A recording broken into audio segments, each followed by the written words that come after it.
Hello, Jeff Zwaring here. Welcome to Science Faith Connection. This is a segment of our show where we explore important scientific ideas and how they help you become more convinced of the truth of Christianity. Today, I'm joined by Dr. Hugh Ross, and we're going to discuss what he finds as potent evidence for the God of the Bible. Hugh, it's good to have you here today. Well, thank you for inviting me, Jeff.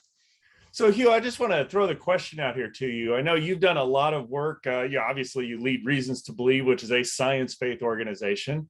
What evidence did you find, or as you studied science, what did you find that led you to believe that a God existed? Well, as you know, I was studying astronomy since I was 7 years of age. And when I hit 16, I realized there is now overwhelming evidence that the universe had a beginning. If there's a beginning, there has to be a beginner. So that's what got me on a quest to try to find the cosmic beginner. And as I went on that quest, I discovered, hey, the universe seems to have highly fine-tuned characteristics that makes not only the existence of life possible, but we human beings in particular.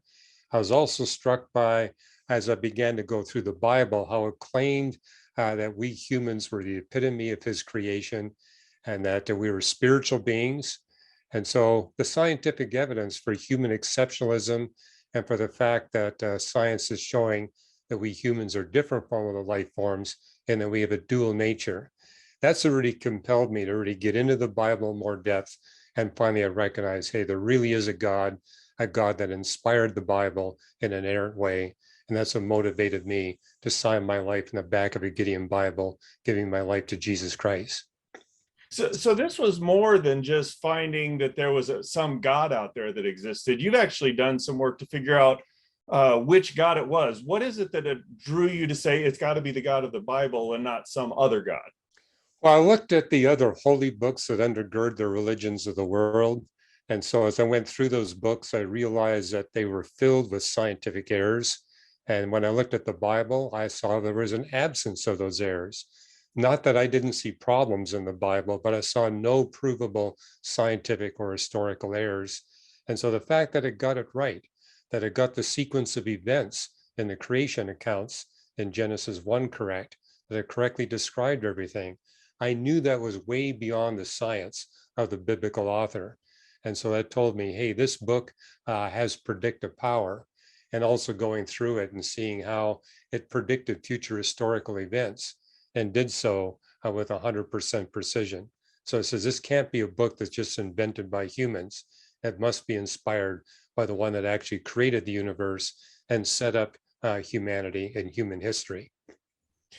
What are maybe one, two, three of the most significant pieces of evidence that you would say point to Scripture being right, that it got the science right, that the God of the Bible is correct? What are the 2-3 pieces of evidence you think are the most compelling? Well, what really impacted me as a young man was the development of the space-time theorems, which was consistent with the Bible's claim that there was a beginning to the universe that included a beginning of space and time. So personally, for me, that was significant in my early Christian years. And then just seeing the mounting evidence for the fine-tuned designs and seeing that the designs of the universe were much more significant in the context of what you needed for plants and animals than what you needed for microbes and what you needed for humans compared to plants and animals, and particularly seeing how the universe, the earth, and Earth's life was designed to make possible the redemption of billions of human beings. So that kind of moved me. The space-time theorems established for me that there has to be a deistic God, the fine-tuned designs that there must be a personal God that cares for his creation and is intimately involved with his creation.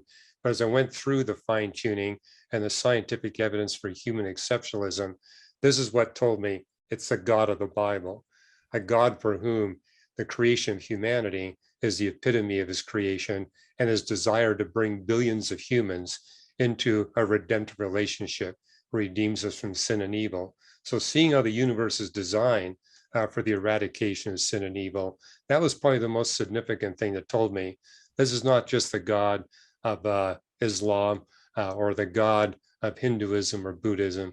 This is the God of the Bible, the Christian God. If I'm listening and hearing what you're saying, it's like, you initially found that there was evidence for a beginning to the universe. As you've looked, you found evidence for design, or that the Bible matched the chronology. But it seems like there's this kind of depth, as the more you studied, the more you see evidence for the God of the Bible. Is that an accurate characterization of what you're saying? Yes, and what particularly motivated me in that pursuit, even before I was a Christian, was reading passages in the Bible that said the more you learn about nature, the more you're going to discover the supernatural handiwork of God. So I said, I'm going to put that to the test, dig into nature more and really see if this bears out. And the fact that it did, that was kind of the clincher for me. So I take a little bit of a different tact here. I think you obviously have found a lot of evidence that supports the idea that the God of the Bible is the creator of everything. Do you think science proves that God exists? Well, Jeff, that all depends on how someone defines proof. I run into a lot of unbelievers that say, I'm not going to believe until you can give me absolute proof of God's existence. And I have to share with them, look, in science, you can't come up with absolute proof of anything. We're never going to learn 100% about the universe. I think you can say the same thing about human history. We're never going to learn 100% about the human historical record, but we're going to learn enough that we can develop practical proof. I mean, I married my wife without absolute proof that she existed, but had lots of practical evidence. And so there reaches a point where you got a high enough probability that something is true, that it's worth acting upon. And I kind of was encouraged by what I saw in Thessalonians. Test everything, hold on to that which is good. And so if you got mounting evidence that tells you it's good and true, incorporate that. You'll live your life accordingly. And if you do, you'll find even more evidence. So that evidence will be increasingly affirmed. But it is crucial we not only put things to the test, we actually act upon what we now have proven to be good and true. So, it's very clear that you found a lot of evidence to support that the God of the Bible exists. And I'm with you in that. As it comes to the science, how have you been able to use that? And what would you give us, maybe a one or two practical pointers for how people can use that to share the gospel?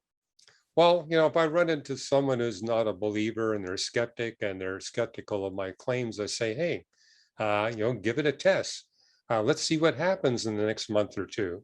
And if the scientific evidence for the God of the Bible increases rather than decreasing, that's good evidence that you're on the pathway to truth. And give it a go and talk to people who have actually made a deeper exploration than you have, and to take it from there.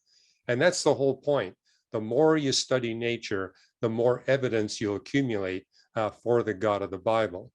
So just simply put it to the test and see what happens. But again, if it does prove to be true, you need to act upon it. Well, thanks, Hugh. I really appreciate your comments. And I found this very encouraging, and I think our audience will as well. One of the things that I love about hearing Hugh talk about science and faith is hearing his journey, that this isn't something that he's read in a book and said, oh, this is great to go out and tell people. It's something that he's practically lived. He's looked and seen that there's a beginning to the universe, and the scientific account matches the biblical account. It's become part of his testimony, part of his journey. So when he's sharing science apologetics, he's just sharing his testimony. I would encourage you to go to reasons.org and check out Hugh's book, Always Be Ready.